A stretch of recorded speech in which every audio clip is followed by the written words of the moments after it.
The Montana Territory in 1887 was a place where broken men went to disappear, and Jonas McCready had been disappearing for 3 long years.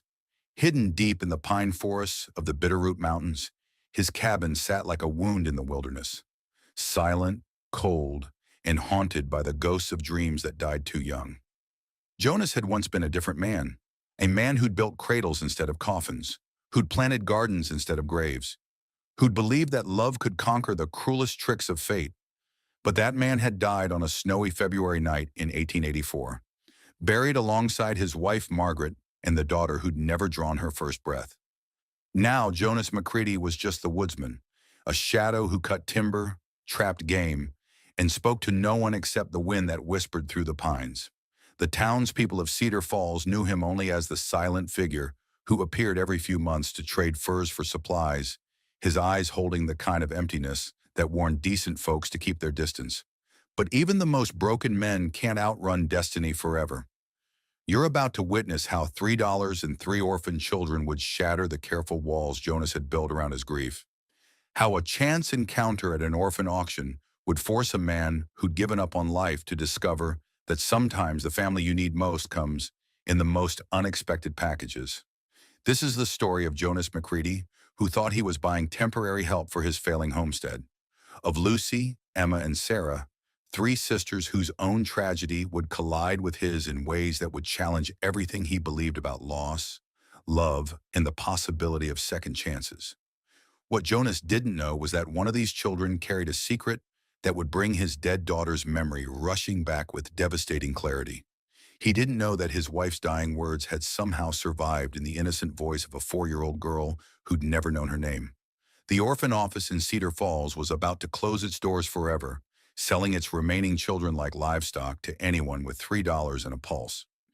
Jonas McCready was about to discover that some purchases change everything, and that the most broken families are sometimes the ones most desperate to heal each other's wounds.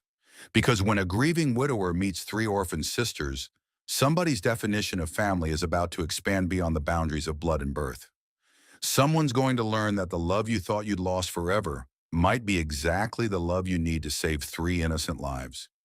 In the summer of 1887, in a forgotten corner of Montana Territory, a woodsman who'd sworn never to love again was about to discover that the human heart has a capacity for healing that no amount of grief can destroy.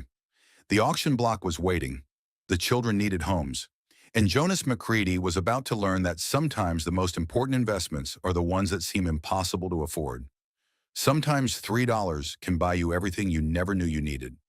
Sometimes the family you're meant to have finds you when you've stopped looking for them entirely. Jonas McCready hadn't set foot in Cedar Falls for 6 months, and he could already feel why he'd stayed away. The town pressed against him like a too-small coat, all noise and movement, and people who remembered when he'd been someone different. Someone who'd smiled and made plans and believed the future held more than just surviving until tomorrow. He'd only come for supplies, salt, ammunition, and the wool socks that kept his feet from freezing during the long Montana winters.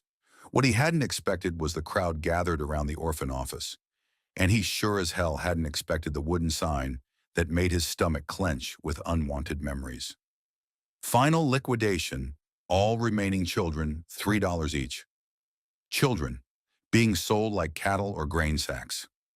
Jonas tried to walk past, focusing on the trading post across the street, but something stopped him. Maybe it was the way the crowd murmured with the casual cruelty of people discussing livestock prices. Maybe it was the memory of his own childhood, shuffled between reluctant relatives after his parents died. Or maybe it was just the stubborn streak that had kept him alive when grief tried to kill him. He found himself pushing through the crowd toward the makeshift platform where Reverend Patterson stood with a ledger and a cash box, looking like a man selling his soul 1 coin at a time. Folks, Patterson called out, his voice carrying the false cheer of a snake oil salesman. We've got 3 fine children left, and the county's given us until sundown to find them homes. Otherwise, it's the workhouse in Helena, and we all know what that means. Jonas knew what it meant. He'd seen the children who came back from Helena's workhouse, the ones who came back at all. Hollow-eyed, bent-backed, with spirits crushed so thoroughly they could barely remember their own names. On the platform stood 3 girls, and the sight of them hit Jonas like a fist to the chest. They couldn't have been more than 8, 6, and 4 years old, dressed in identical gray orphanage uniforms that hung loose on their thin frames. But it wasn't their poverty that stopped his breath. It was the way they stood. The oldest girl had her arms wrapped protectively around her younger sisters, her chin raised with a defiance that reminded Jonas painfully of Margaret when she'd been cornered by life's cruelties. The middle child kept glancing at the crowd with curious, intelligent eyes that seemed too knowing for her age. And the youngest looked directly at Jonas with eyes the exact shade of blue as his daughter's had been in the dreams that still haunted his sleep. The McAllister girls, Patterson was saying, consulting his ledger. Ages 8, 6, and 4. Lucy's good with sewing and cooking. Emma can read and write better than most adults. And little Sarah, well, she's quiet, but she'll grow into usefulness. Together or separate, $3 each. What about their parents, as someone called out? Fever took the whole family except these 3. Been with us 8 months now. Good children, no real behavioral problems, though the youngest sometimes talks to herself. Nothing discipline won't cure. Jonas watched Sarah lean closer to Lucy, whispering something that made the older girl nod and whisper back. Sisters protecting each other the way Margaret would have protected their daughter if she'd lived long enough to need protecting. Do I hear $3 for the oldest? Patterson continued. She's nearly ready for domestic service. Could earn her keep in any household. I'll take her. The voice belonged to Ezra Hutchins, who owned the largest ranch in the valley and had a reputation for working his help harder than his horses. Good strong back on that one. Jonas felt his jaw clench. Lucy couldn't have been more than 8 years old, and Hutchins was talking about her like a draft animal. $3 for Lucy McAllister. Anyone else? I'll bid on the middle one, called out Mrs. Pemberton, the banker's wife. She'd make a fine serving girl once she's trained proper. $3.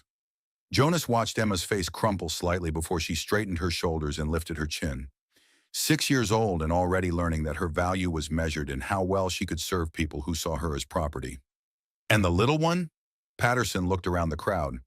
Anyone interested in Sarah McAllister? Silence. The kind of heavy, uncomfortable silence that settled over crowds when they were witnessing something shameful but profitable. She's awful young, someone muttered. More trouble than she's worth. Give her a year or 2, Patterson said desperately. She'll grow into... I'll take all 3.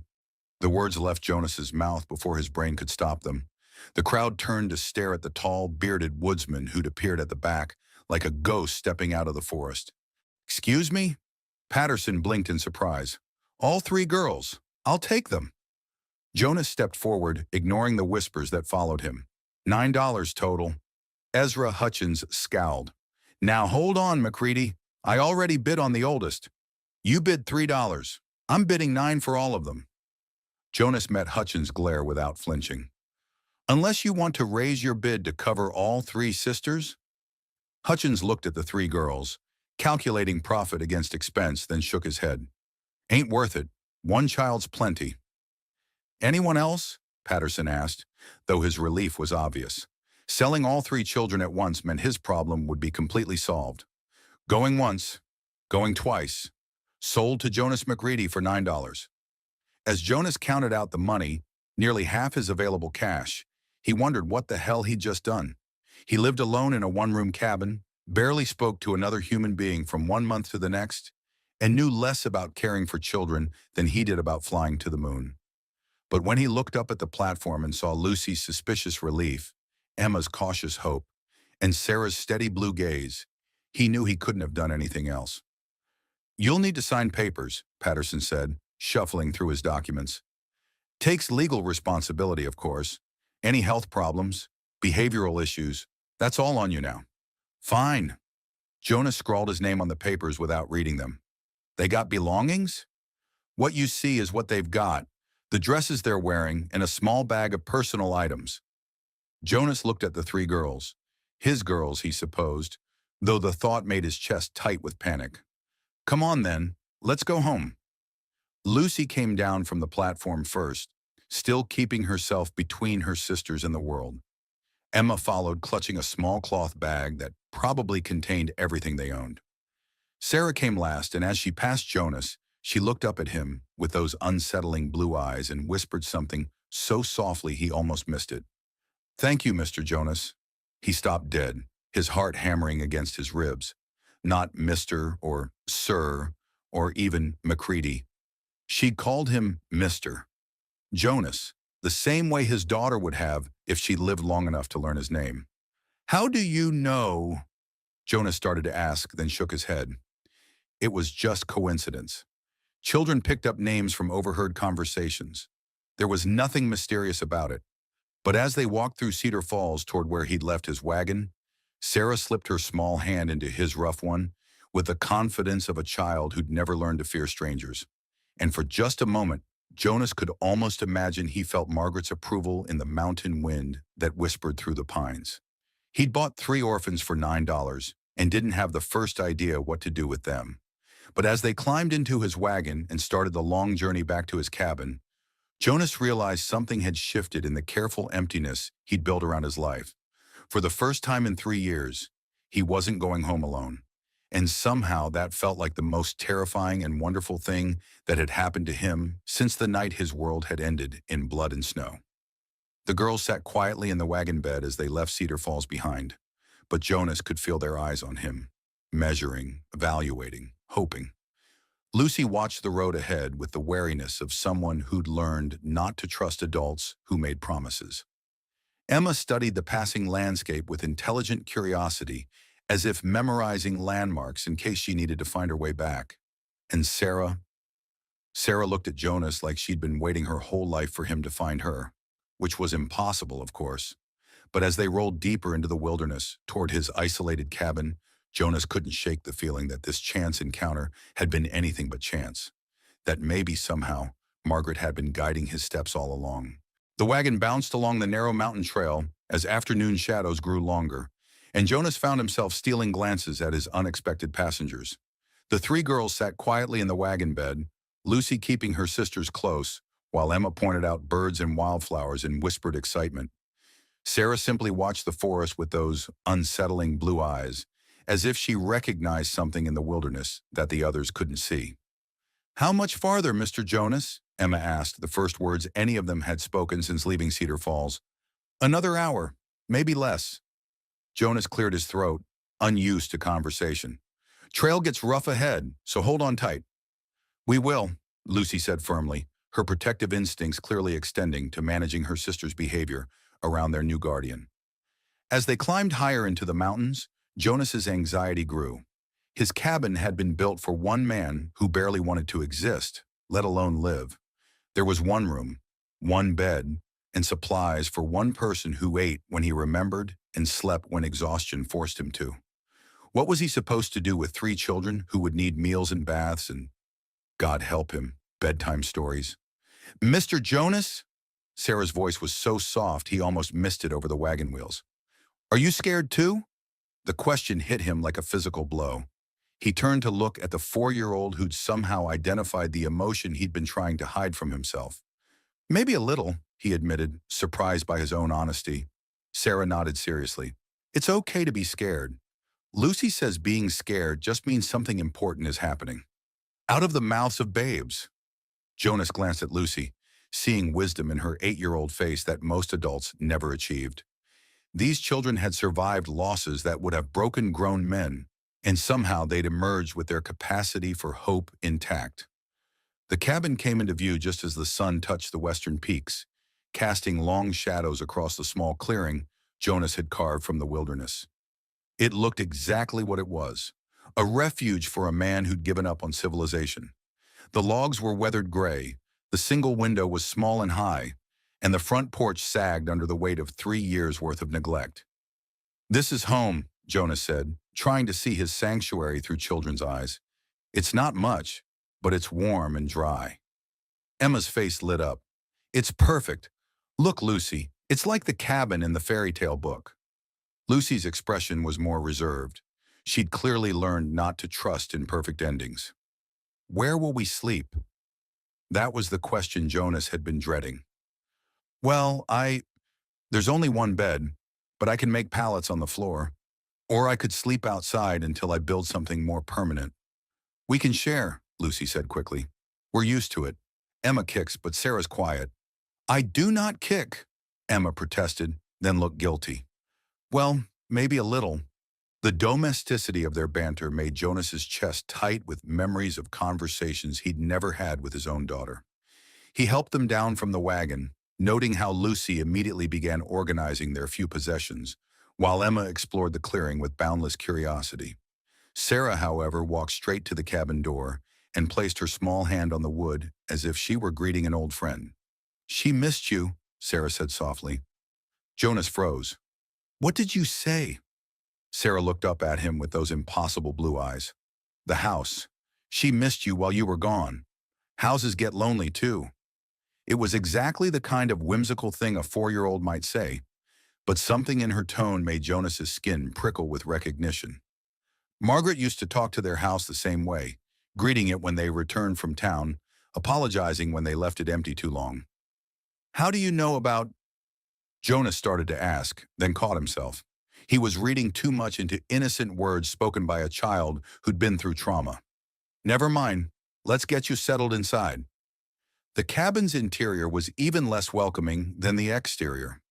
One room dominated by a stone fireplace, with Jonas's narrow bed pushed against the far wall, a rough wooden table, 2 chairs, and shelves lined with basic supplies. It smelled of wood smoke, leather, and the kind of solitude that had weight and substance. Oh, Emma breathed, and Jonas braced himself for disappointment. Instead, she clapped her hands in delight. It's like a fairy tale cottage. Lucy, look at the fireplace. And there's books. She'd spotted the small collection of volumes on Jonas's shelf, mostly practical guides to farming and hunting, but including the Bible and poetry collection that had been Margaret's. Books he hadn't touched in 3 years, but couldn't bring himself to burn. Can we really stay here? Emma asked, her enthusiasm infectious despite Jonas's growing panic. For now, he said carefully, we'll see how it goes. Lucy began unpacking their small bag with practiced efficiency, revealing a worn doll, a few pieces of clothing, and a small wooden box that she handled with particular care. What's in there? Jonas asked gently. Lucy hesitated, then opened the box to reveal a few letters, a pressed flower, and a small silver locket. Things that belong to Mom and Papa. It's all we have left of them. The simple statement broke Jonas's heart. These children had lost everything, just as he had, but they'd somehow managed to preserve hope where he'd found only bitterness. We'll keep them safe, he promised, and meant it. As evening settled over the mountains, Jonas found himself completely out of his depth. The girls were hungry, but his usual meal of jerky and hardtack wasn't suitable for children. He had no idea what time they should go to bed, or whether they needed baths, or how to handle the 1,000 small requirements of caring for young lives. Lucy, sensing his distress, stepped into the breach with the competence of someone far older than her years. Emma, help me see what supplies Mr. Jonas has. Sarah, you can gather kindling for the fire. Just small pieces like I showed you. You don't have to, Jonas started. We want to help, Lucy said firmly. We earn our keep. That's what they taught us at the orphanage. The matter-of-fact way she said it made Jonas angry at adults who taught children that their worth was measured in usefulness. This isn't the orphanage. You don't have to earn anything here. Lucy looked at him with surprise, as if the concept of unconditional care was foreign to her. Then what do you want from us? The question was so direct, so adult, that Jonas found himself struggling for an answer. What did he want from them? He'd bought them on impulse, driven by emotions he didn't understand. Now that they were here, in his space, disrupting his carefully constructed solitude, what came next? I want you to be safe, he said finally. And happy, if that's possible. Everything else we'll figure out as we go. Lucy studied his face for a long moment, then nodded slowly. Okay, but we still want to help. It feels better when we're useful. As they worked together to prepare a simple meal of beans and cornbread, Jonas found himself observing the girls' dynamic. Lucy was clearly the leader, making decisions and managing her sisters with gentle authority. Emma was the explorer, chattering about everything she saw and asking endless questions about life in the wilderness. And Sarah was the mystery. She moved through the cabin like she'd been there before, knowing instinctively where things belonged, anticipating Jonas's needs before he voiced them. When he reached for the coffee pot, she was already pointing to where he'd stored it. When he looked for his spare blankets, she nodded toward the chest in the corner. "Sarah, how did you know where the blankets were?" Jonas asked as they prepared sleeping arrangements. Sarah tilted her head, considering the question seriously. "The lady with yellow hair told me. She likes to keep things neat." Jonas's blood turned to ice. "What lady?" "The one who lives here sometimes. She has yellow hair like sunshine, and she smells like flowers. She's sad, but she's happy you brought us home." Lucy frowned at her youngest sister. "Sarah, there's no lady here. Don't make up stories." But Jonas couldn't breathe. Margaret had golden hair that caught sunlight like spun silk. Margaret had always smelled of the wildflowers she loved to gather. Margaret had lived in this cabin for the 2 years before she died, and if her spirit lingered anywhere, it would be here. "What else did the lady tell you?" Jonas asked, his voice barely steady. Sarah looked up at him with those knowing blue eyes. "She said you forgot how to smile, but we can help you remember. And she said to tell you that baby Rose is safe now. She's waiting for you both to come home when it's time." The room spun around Jonas. Rose. They'd named their daughter Rose, planning to call her Rosie when she got older. It was a name he'd never spoken aloud since the night she died, a secret he'd carried like a stone in his chest for 3 years. There was no way Sarah could know that name.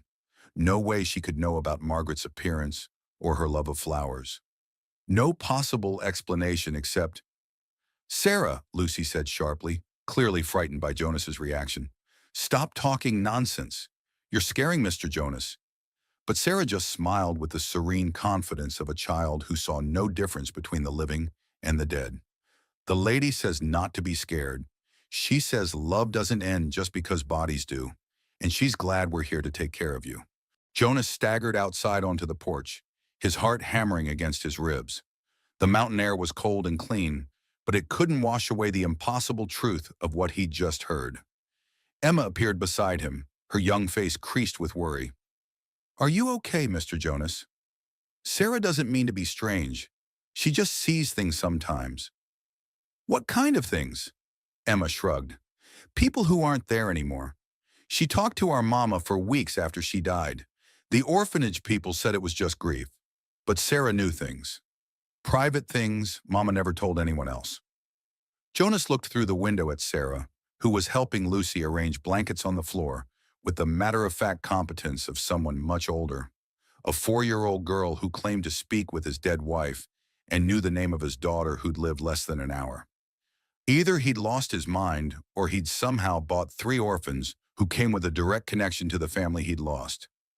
As night settled over the cabin and the girls curled up together near the fire, Jonas sat in his chair and watched them sleep.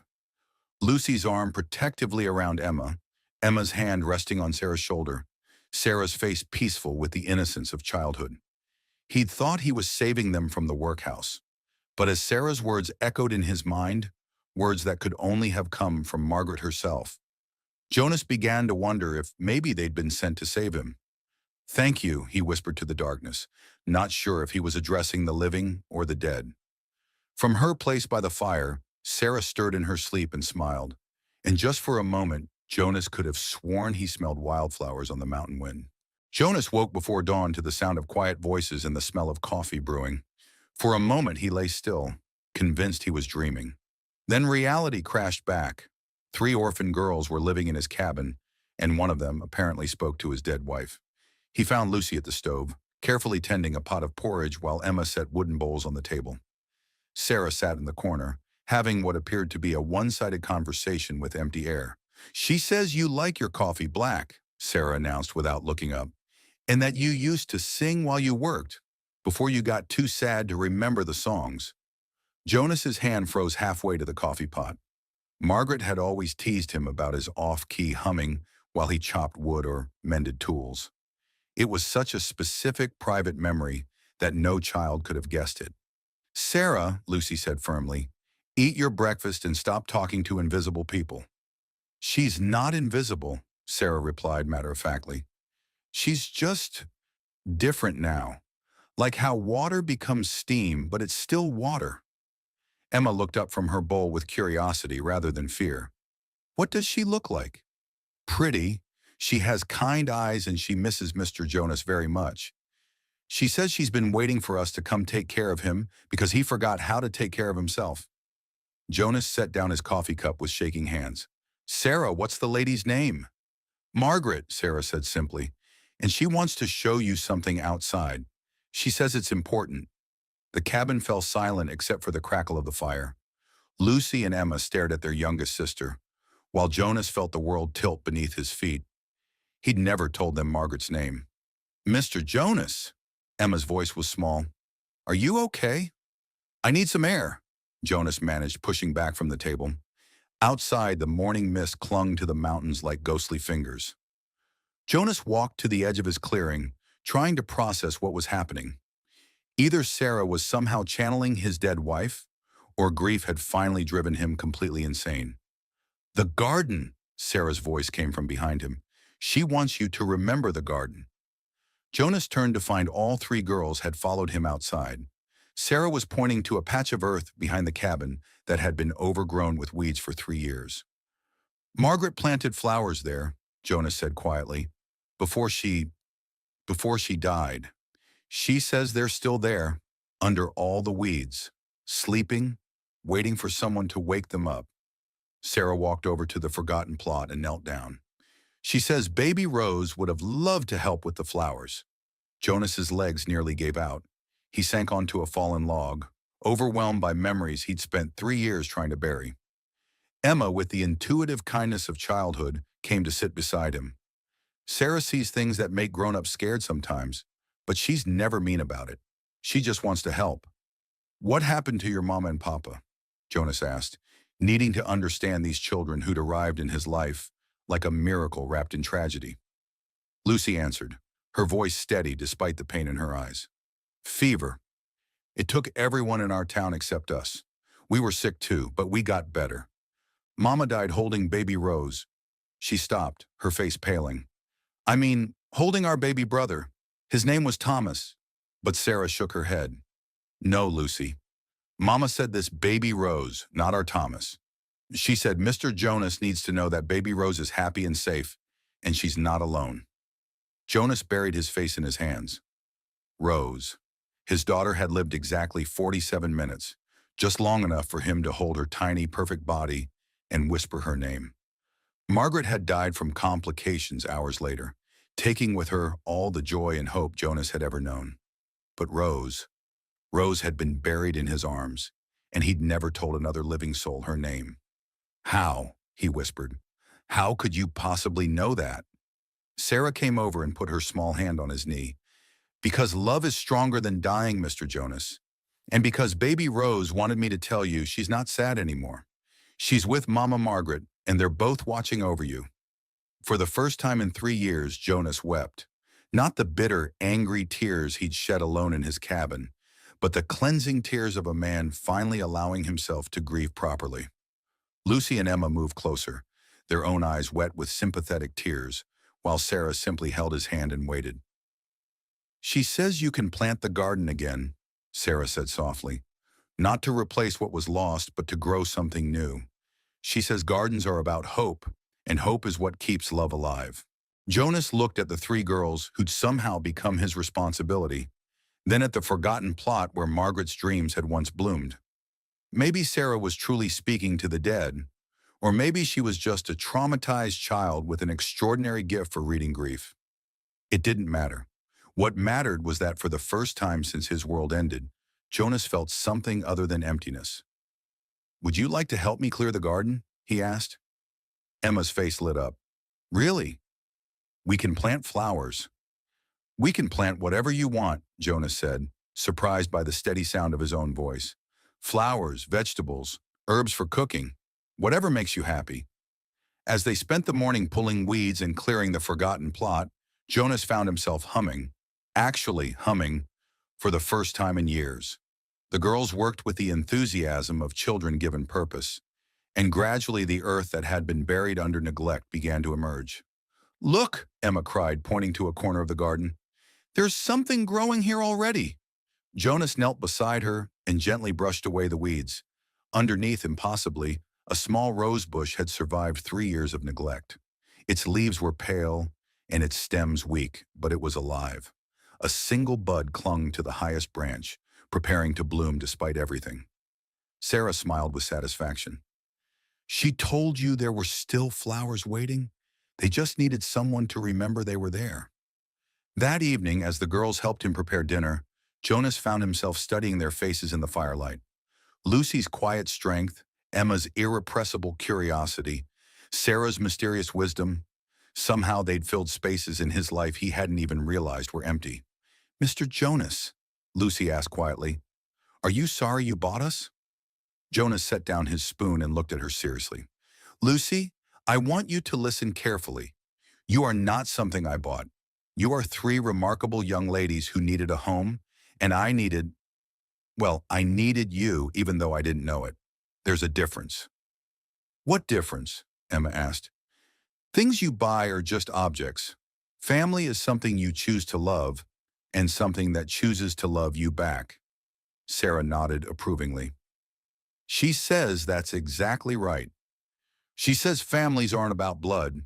They're about hearts that decide to stay together." As Jonas tucked the girls into their makeshift beds that night, he realized his cabin no longer felt like a tomb. It felt like what it had always been meant to be, a home where love could grow, even in the most unlikely circumstances. And when Sarah whispered, "Good night, Mama Margaret," to the empty air before closing her eyes, Jonas found himself whispering his own good night to the wife who'd somehow found a way to bring him back to life. 2 weeks passed in a rhythm Jonas had never expected to find again. The girls fit into his life like pieces of a puzzle he hadn't known was incomplete. Lucy managed the household with quiet efficiency. Emma filled the cabin with laughter and endless questions. And Sarah continued her mysterious conversations with someone only she could see. Jonas found himself changing in small ways. He shaved more regularly because Emma said his beard was scratchy for hugs. He started cooking proper meals because Lucy worried about nutrition. He even began telling stories by the fire because Sarah asked about his childhood with Margaret. But it was Sarah's otherworldly knowledge that continued to shake him to his core.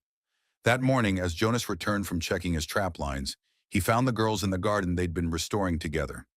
Emma was planting seeds with enthusiastic imprecision.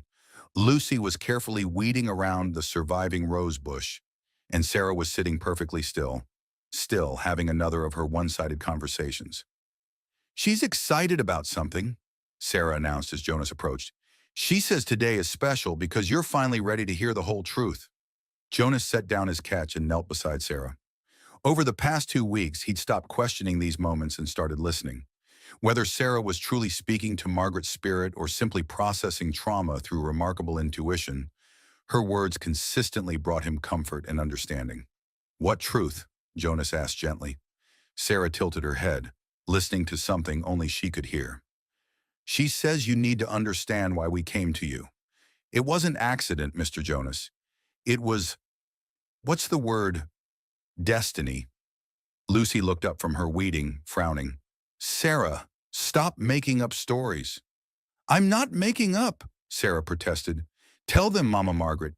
Tell them about the night baby Rose was born." Jonas felt his heart stop. "Sarah, what about that night?" "She was there when baby Rose died. She held her while you held both of them, and baby Rose whispered something before she stopped breathing. Something important." Jonas's hands began to shake. That night was the worst memory of his life, too painful to examine even in his dreams. "Sarah, I don't think—" "Baby Rose whispered a name," Sarah continued, her young voice carrying impossible authority.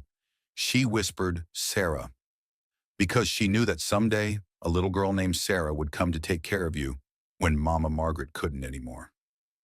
The world went silent around Jonas.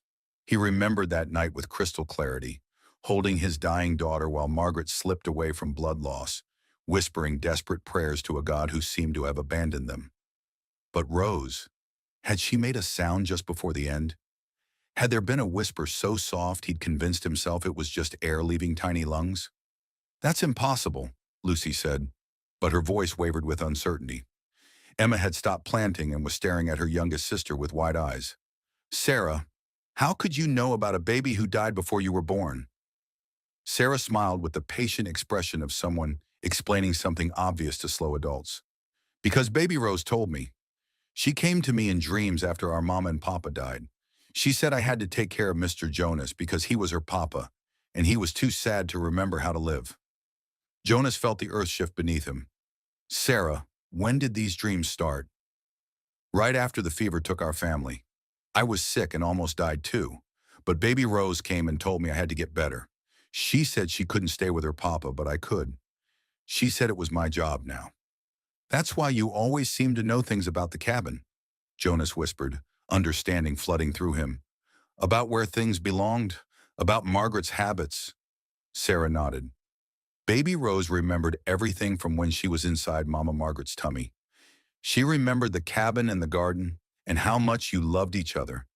She wanted me to help you remember too. Lucy sat back on her heels, her practical mind struggling with impossible concepts.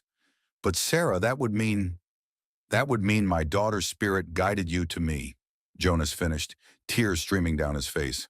That somehow, even in death, Rose found a way to send me exactly what I needed most. Emma's voice was small with wonder. So we're like replacement children? No, Jonas said firmly, pulling all three girls into his arms. You could never replace Rose, just like you could never replace your own parents. But sometimes the people we love find ways to keep loving us even after they're gone. Sometimes they send us exactly the family we need to heal. Sarah leaned against his chest, satisfied that her message had finally been understood. Mama Margaret says you don't have to be sad anymore. Baby Rose is happy because she found a way to give you daughters who could grow up and love you back. As Jonas held the three girls who'd somehow become his world, he understood that his impulse to buy them at the orphan auction hadn't been impulse at all. It had been love reaching across the veil of death, guiding him toward the family he was meant to have. Does this mean we can stay forever? Emma asked hopefully. Jonas looked around at the garden they'd restored together, the cabin that had become a home again, the faces of three children who'd arrived as strangers and become his heart. If you want to stay, you'll always have a place here, not as orphans I bought, but as daughters I choose to love. Even though we're not really your daughters? Lucy asked, still struggling with the enormity of what they'd learned. Jonas met her eyes with absolute certainty. Lucy, the moment I held Sarah's hand at that auction, you became my daughters in every way that matters. Blood doesn't make a family, love does. And I love all three of you more than I ever thought possible. That evening, as they sat around the fire, Sarah made one final announcement from her invisible advisor. Mama Margaret says to tell you she's proud of the man you've become. And Baby Rose says thank you for giving her sisters she always wanted. Sarah paused, tilting her head. And they both say they'll always be watching over our family, but they don't need to visit anymore. Because you remember how to be happy now. As if to prove the point, the rose bush they'd rescued bloomed that very night. 3 perfect roses, as if the garden itself was celebrating the completion of their unlikely family. Jonas McCready had thought he was buying 3 orphans for $9. Instead, he'd been given 3 daughters by the ghost of the child he'd lost, a little girl who'd loved him so much that even death couldn't stop her from making sure he wasn't alone. Sometimes the most impossible love stories were the ones that began with endings, and found their happy endings in new beginnings that seemed too miraculous to believe. But as Jonas tucked his 3 daughters into bed that night, listening to their sleepy goodnights and contented sighs, he knew that miracles were just love finding creative ways to continue existing in a world that tried to convince people love could die. His family was proof that love, once given, never truly ended. It just transformed into new shapes and found new ways to bloom. Summer arrived in the Montana mountains with the gentle insistence of hope returning to a grieving heart. Jonas woke each morning to the sounds of his daughters, he'd finally allowed himself to think, chattering over breakfast and planning their day's adventures. The cabin that had once echoed with lonely silence now rang with laughter, arguments, and the constant hum of family life. Papa Jonas, can we pick berries today? Emma asked over her porridge, bouncing in her chair with excitement. She'd started calling him Papa Jonas 3 weeks ago, and each time she said it, something tight in his chest loosened a little more. After chores, he replied, marveling at how naturally the word chores had entered his vocabulary. Before the girls, his days had been about mere survival. Now they were about teaching, nurturing, building something that would last. Lucy, ever practical, was already planning. We'll need baskets, and Sarah should wear her long sleeves so she doesn't get scratched. Sarah looked up from where she was carefully feeding bits of porridge to her cloth doll, the same doll she'd arrived with, now named Rose in honor of the sister she'd never met, but somehow knew. Mama Margaret says the best berries are on the south slope, near the old lightning tree. Jonas no longer questioned Sarah's mysterious knowledge. Whether she truly spoke to spirits or simply possessed an uncanny intuition, her guidance had never led them wrong. The south slope did indeed have the best berries, and the old lightning tree was exactly where she'd said it would be. As they prepared for their berry-picking expedition, Jonas caught himself actually humming a lullaby Margaret used to sing. Emma immediately picked up the tune, her sweet voice harmonizing with his deeper tones. Lucy joined in shyly, and even Sarah added her baby-soft soprano to their impromptu choir. "We sound like a real family," Emma declared with satisfaction. "We are a real family," Jonas corrected gently. "The realest family in all of Montana territory." The berry-picking expedition became a lesson in patience, teamwork, and the fine art of eating more berries than you picked. Jonas watched his daughters work together, Lucy organizing their efforts, Emma exploring every bush with scientific curiosity, Sarah quietly accumulating the fullest basket while having whispered conversations with invisible advisors. "Papa Jonas," Lucy said during their lunch break, "what were you like when you were our age?" It was the first time she'd asked about his past, and Jonas realized she was finally comfortable enough to be curious about the man who'd become her father. "Stubborn," he admitted with a smile, "and lonely. I didn't have sisters like you three do." "Is that why you wanted us?" Emma asked with her characteristic directness. Jonas considered the question seriously. "I think I wanted you because you needed me, and I needed you, even though I didn't understand that at the time. Sometimes the best decisions are the ones we make before we're smart enough to talk ourselves out of them." Sarah looked up from her conversation with her doll. "She says you were meant to be our pop all along. She says some families just take longer to find each other." As they walked home with their berry harvest, Jonas felt a contentment he'd forgotten was possible.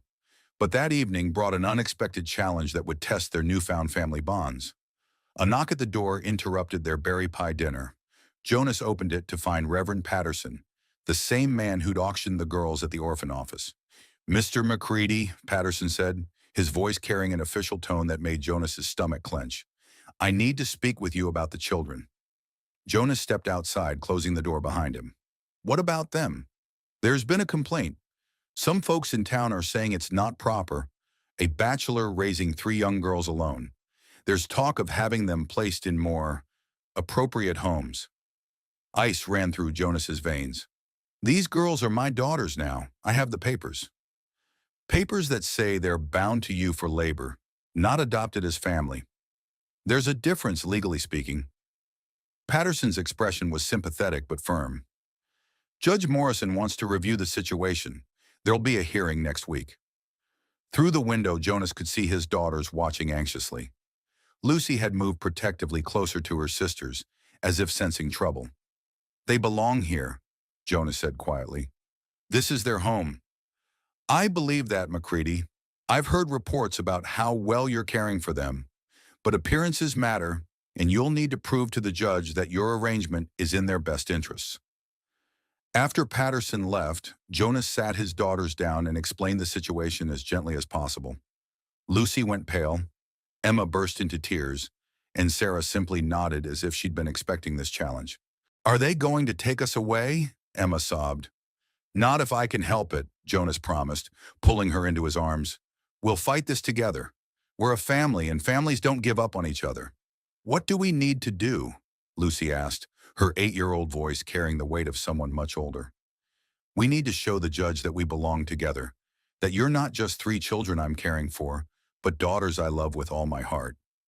Sarah spoke up quietly. She says not to worry. She says some battles are won before they're fought, and this is one of them.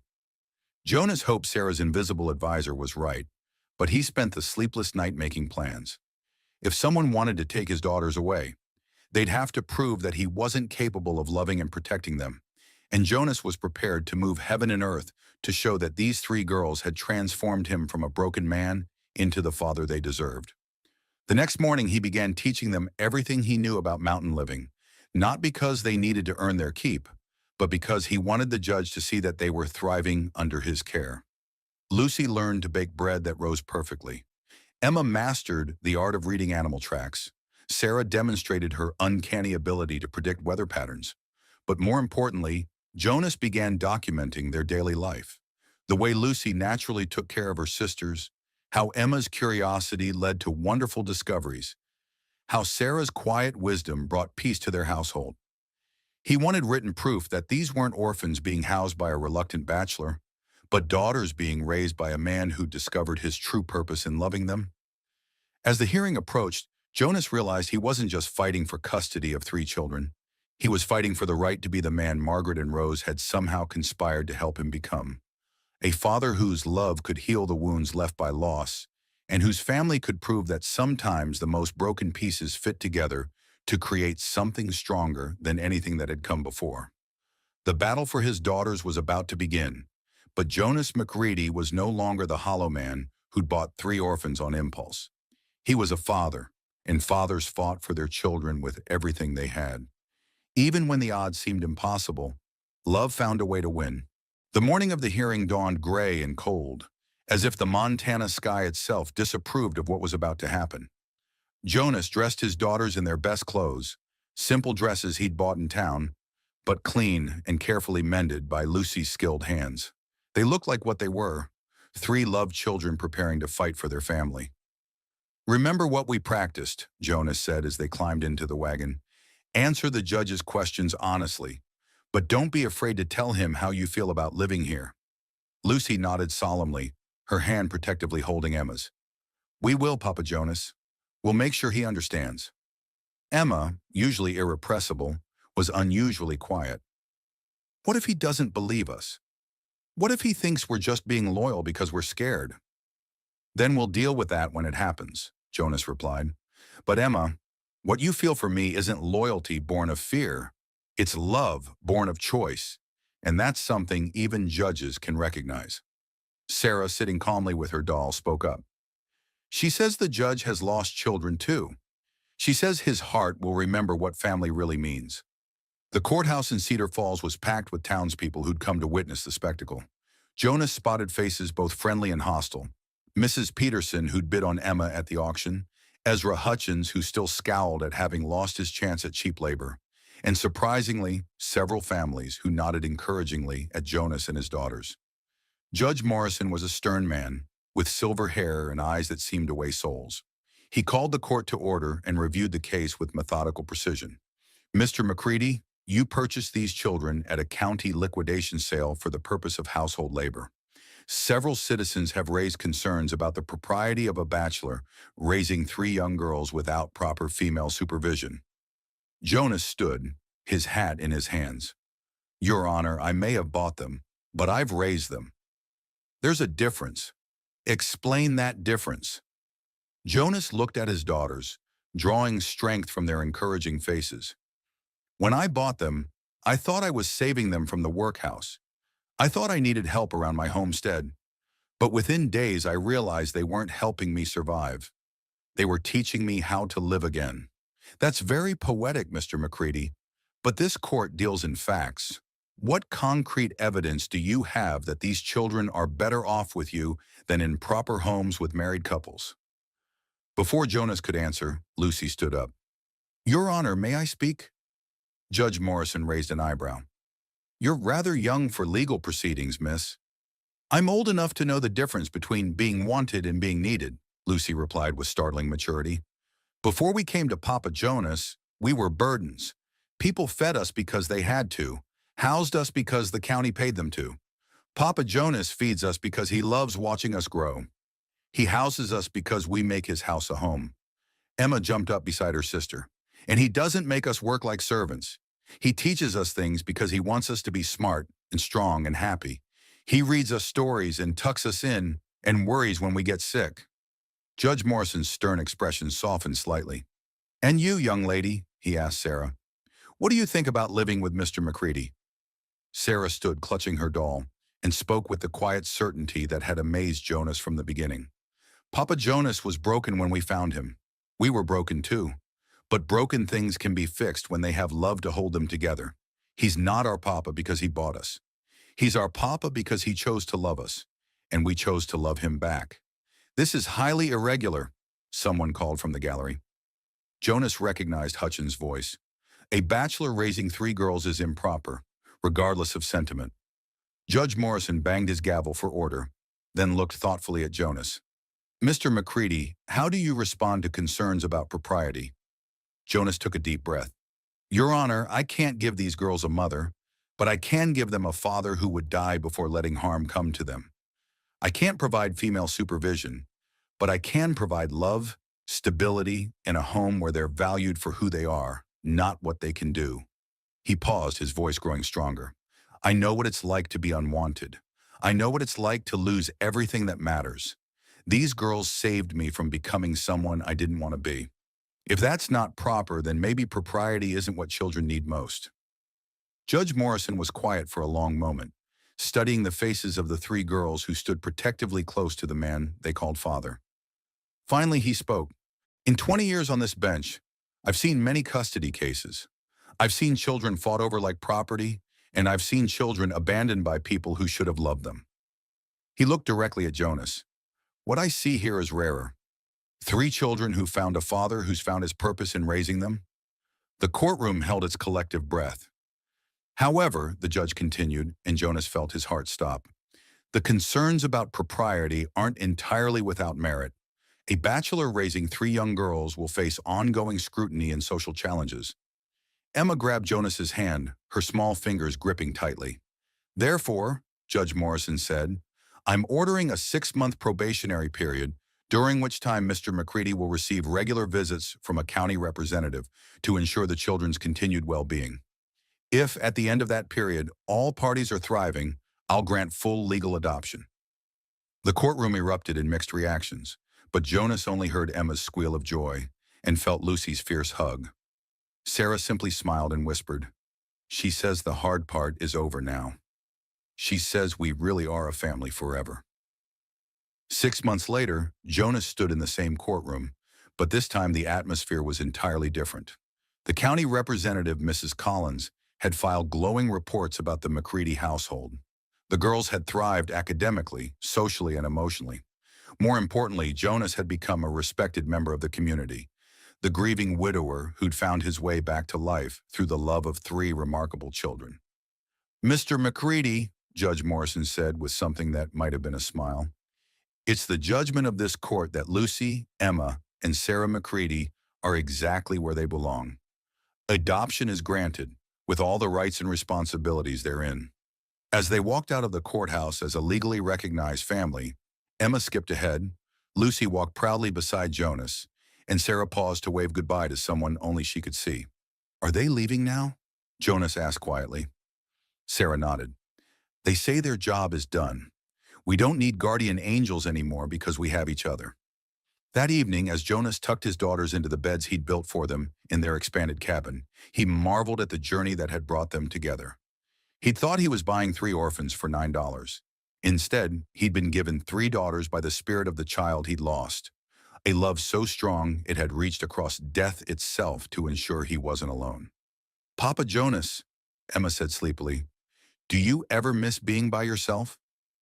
Jonas smiled, looking around at the chaos of family life. Toys scattered on the floor, books stacked on every surface, 3 pairs of shoes by the door.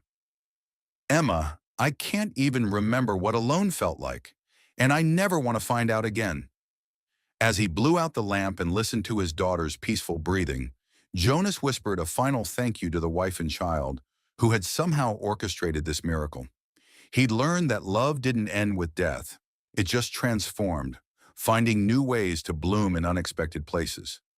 Outside, 3 roses grew in the garden he'd replanted with his daughter's help. Inside, 3 children slept safely in the home they'd helped him rebuild.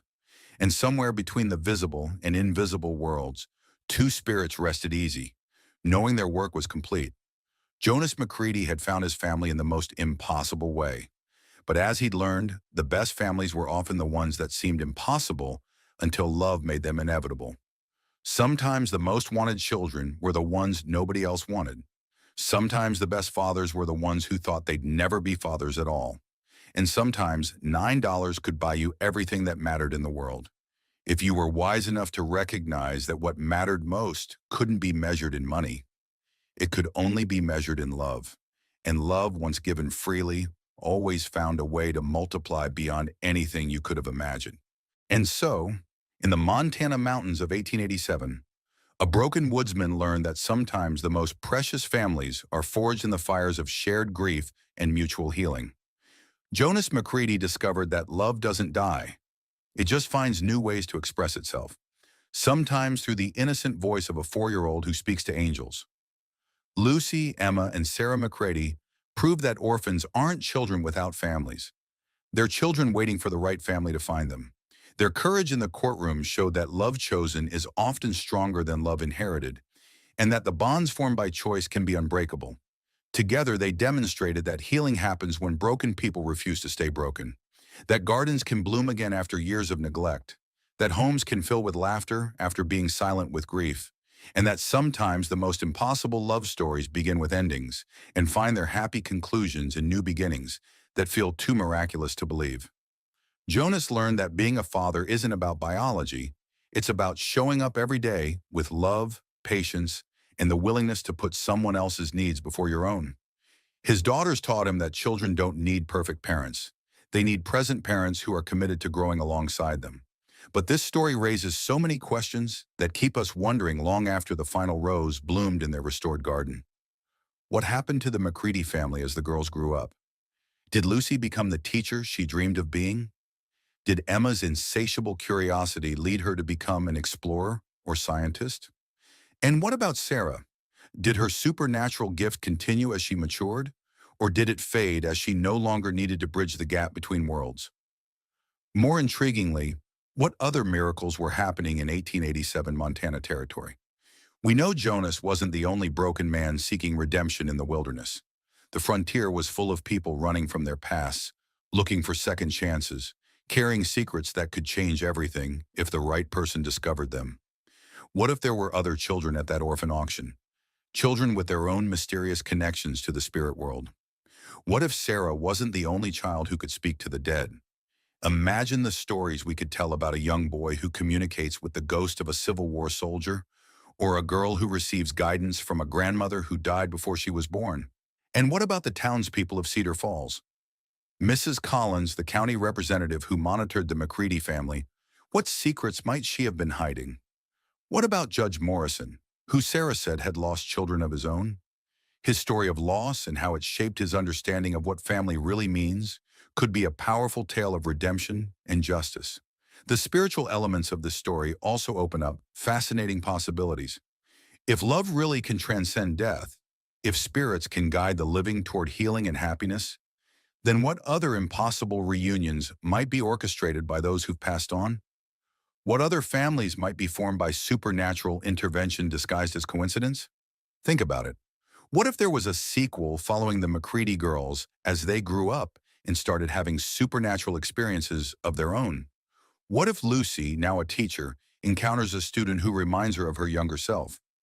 What if Emma, exploring the mountains, discovers ancient Native American burial grounds where spirits still walk? What if Sarah, as a teenager, must use her gift to help another broken family find healing? Or we could explore the broader community around Cedar Falls. What stories of love, loss, and redemption were playing out in the neighboring ranches and settlements? What other broken people were being healed by unexpected encounters with exactly the family they needed? The themes of chosen family versus blood family resonate just as powerfully today as they did in 1887.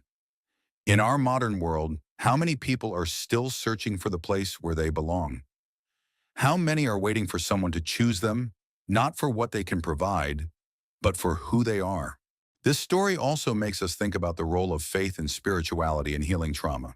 Whether you believe Sarah truly spoke to spirits or simply possessed extraordinary intuition, her ability to help Jonas connect with his lost love was the key to his transformation.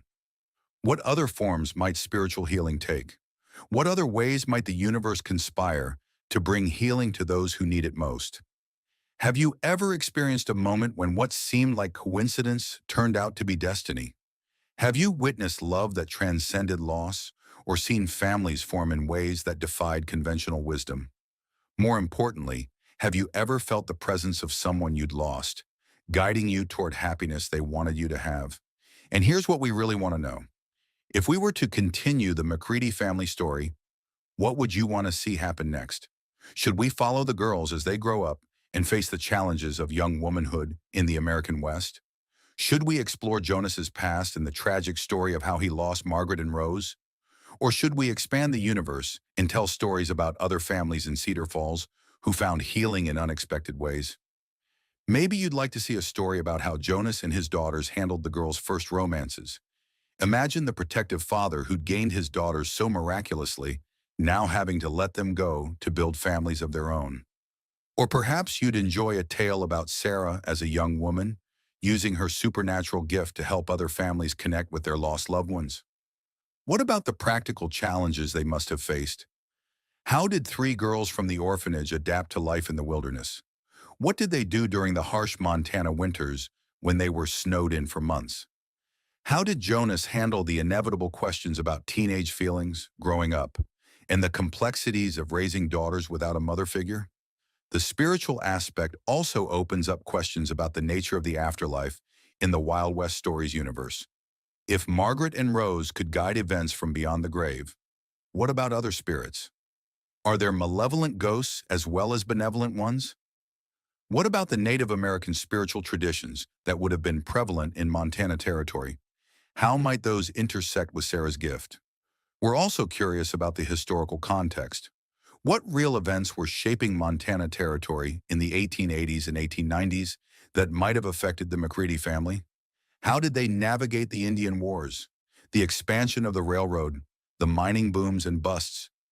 These historical events could provide rich backdrops for future stories about Jonas and his daughters. Tell us in the comments, what aspect of the McCready family story intrigues you most? Do you want to see more supernatural elements, more family drama, more historical adventure, or more romance as the girls grow up? Are you more interested in prequels that explore Jonas and Margaret's original love story, or sequels that follow the family into the future?